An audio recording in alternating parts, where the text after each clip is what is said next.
Your child's mental health forward. It is often easier recognizing the physical needs of a child when it comes to the trying to provide adequately for nutritious food, water, warmth, and so on. When it comes to the mental health of child, the parent may not have such as easy time at all. A child mental healthy may not be as obvious as his or her physical condition or needs. Thus, their parent would have to be knowledgeable on the subject on mental health development before even trying to understand the child's progress. Get all the info you need here. Your child's mental health, what you need to know about children's mental state. Chapter 1, Children's Mental Health Basics.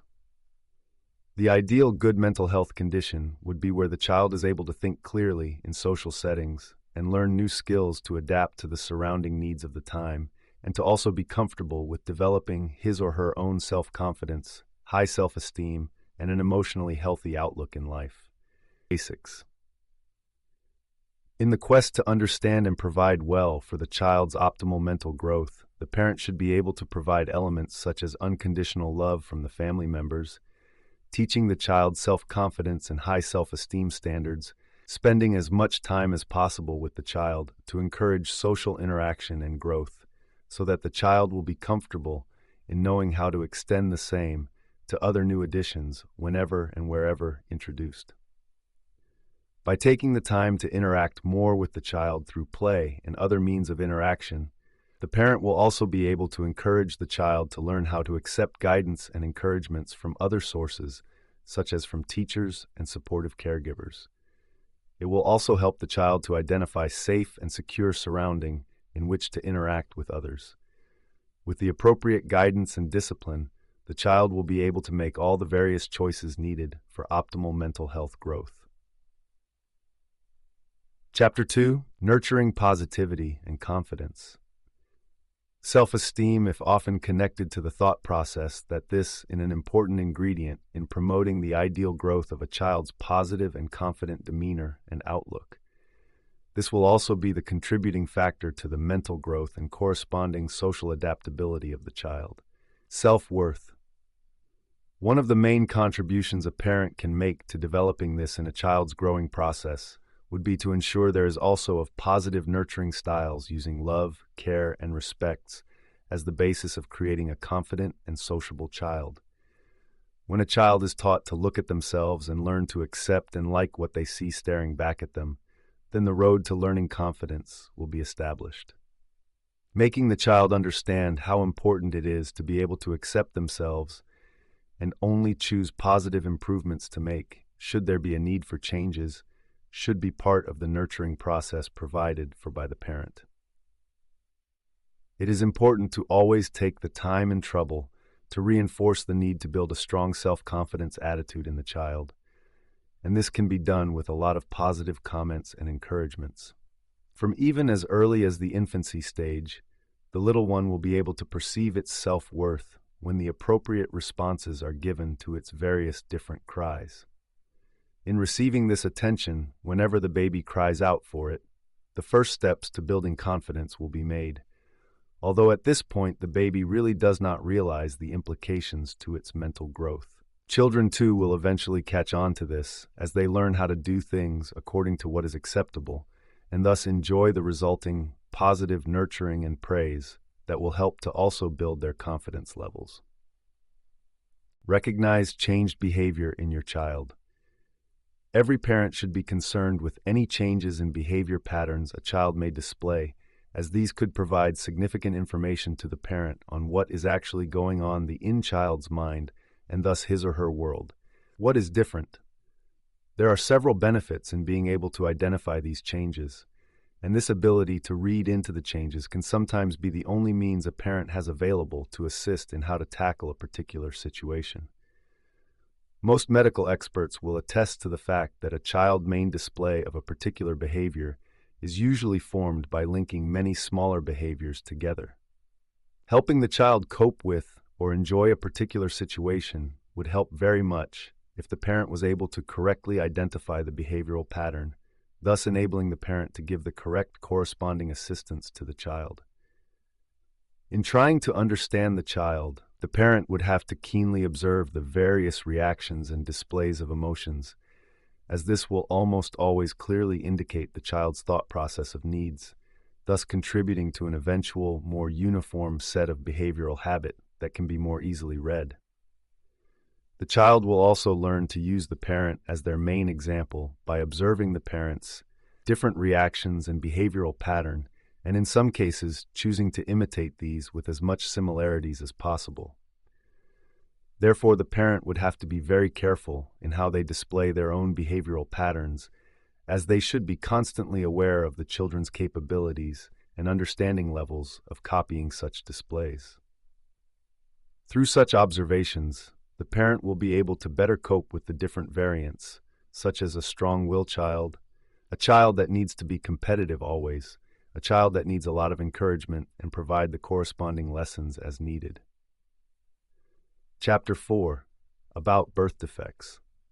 All parents are concerned with the various aspects of the children, and this usually beginning right from the time of conception, and usually never ends. Perhaps one of the first concerns would be about any possible birth defects that child may be born with, and how to cope as best as possible should this be the case.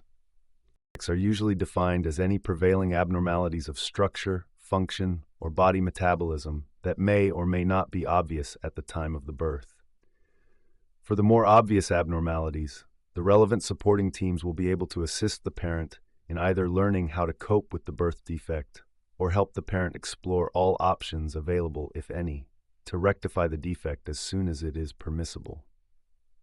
The structural or metabolic defects would be focused mainly on specific body parts that are either missing or deformed in some way, which may be caused by some problem with the body chemistry that was unable for some reason to create a complete and perfect baby in the womb. These defects usually include cases of spina bifida, cleft palate, clubfoot, and congenital dislocated hip, and many other possibilities. The defects caused by the congenital infections can usually result in abnormalities when the mother experiences an infection before or during the pregnancy stage. These infections will cause the birth defects and could be in the form of rubella, cytomegalovirus, syphilis, toxoplasmosis, Venezuelan equine encephalic, parvovirus, and chickenpox. The pregnancy period is usually a stage where precautions should be taken to limit the chances of the mother having to cope with the onslaught of diseases that might have very damaging effects on the fetus. Unfortunately, this presence of deformity is not always due to some infection, as even seemingly healthy parents are sometimes presented with a child with apparent deformities. Chapter 5. About behavior disorders.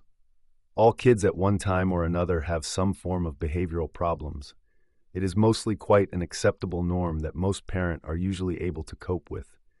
However, when a particular behavior pattern becomes consistent and destructive, help should be sought in understanding and rectifying the situation so that all parties will be able to cope. Behavior.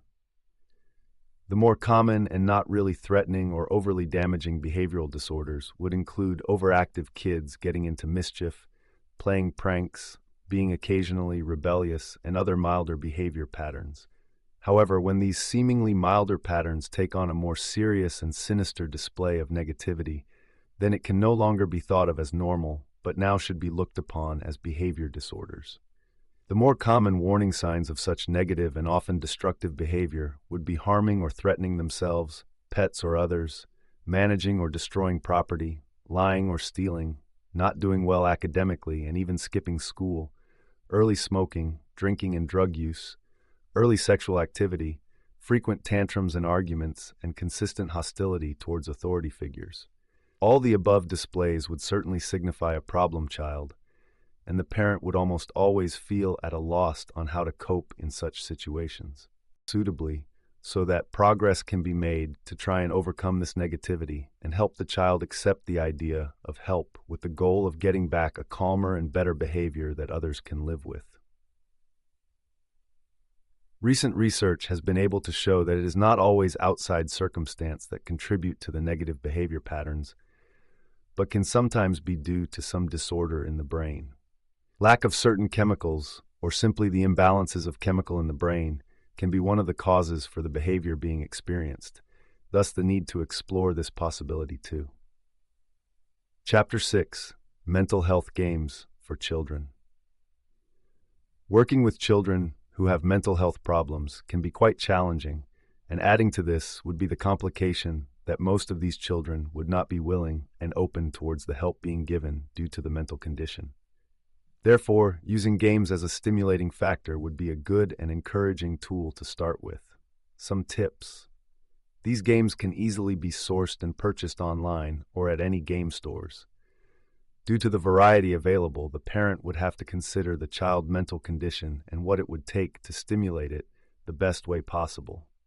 It is not always necessary to purchase these games, as some can be handmade or invention just from some intuitive imagination to suit the needs at hand. Board and card games are usually a good way to stimulate the mind. These boards games are usually specifically designed to address the mental health problems the child may be facing, such as depression, self-esteem issues, attention deficit hyperactivity disorder, and many more. These board games can also be used from a therapeutic angle, which would encourage the child to be involved without being pressured to face the actual mental health condition head-on. It can also contribute to helping the child practice improving of the social skills that most mental health problematic children shy away from. This will also eventually help to improve the self-esteem issues the child may be going through. The parent can also use traditional games, but with the added feature of getting the child to make one positive statement about themselves each turn they play. Strategy games can also be particularly useful tools, as they too help to build the self-confidence of the child during the course of improving on problem-solving skill and improving on working as team. Chapter 7. Make sure you take care of yourself as well. Exercise in the form of walking, running, cycling, or swimming is recommended. If you are above the age of 50, running is not recommended, as it will put a strain on your joints, especially on the knees. Swimming is the best form of exercise for all age groups, and you can do this any time of the day. Just half an hour of swimming is sufficient. It takes you 2. Our body requires a certain amount of rest a day. When you have a child with you, you will find that you are easily tired due to the tension of making sure the child is fed, the child is safe, and the child is getting enough rest. You will be up at all hours to care for the child. All these activities will put a toll on you and make you feel tired. Try and get enough rest whenever possible. Even half an hour of sleep will do you good. Another factor to maintain a healthy mind and physique is proper nutrition. You must ensure that you get all the nutrition in the form of vitamins, fibers, carbohydrates, and protein in balanced meals and supplements. These food and supplements will ensure that your body receives what it needs, and this will in turn keep the mind healthy and sharp. Wrapping up. In order to give your child the best health and mental care possible, you have to be physically and mentally healthy to do so. When you are not 100%, your mental and physical state of mind will not be able to monitor and catch any deviation of your